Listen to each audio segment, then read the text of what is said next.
Bobbatai. Kabajamtoota koree filachiistuu ulfaadhaa carraanaa kennuu keessanii fi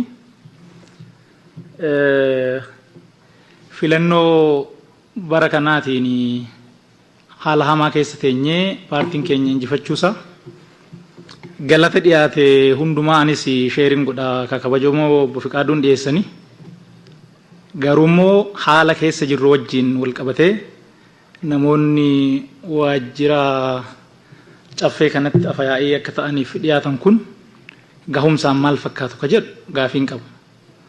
Jalqaba irratti paartiidha ka dhiyeesse jedhamee jira. An koree hooggansa paartii keessaa nama tokko dubbii kanaan hin dhageenye.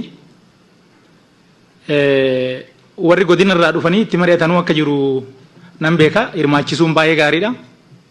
Akkamitti wanni kun eenyu faatu madaalee eenyu koreen waan kana qorateen jedhu kuni anaaf gaafidha jechuudha deemsa irratti maal taaneet keessa hafne nuyi akkamitti quba qabaachuu baanne waan paartiin keenya dhiyeessu paartiin keenya akkamitti duubatti nu dhiise adda durummaadhaan paartii kana odoo qabsoofnu waajjira paartii keessatti koree hooggansaa taanee bakka jirrutti warri immoo koree kanarraa fagoo jiran dhufanii bakka mari'atanitti maaliif keessa hafne ka jedhu tokko akka adeemsatti gaafiin qaba. Lammaffaa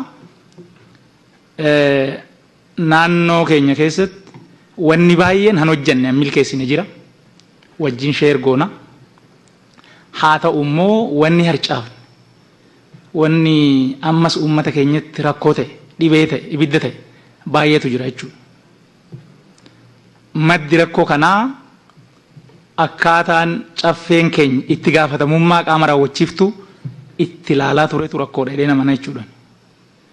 Kanaaf caffee kanatti namni afyaa'ii ta'uu qabu nama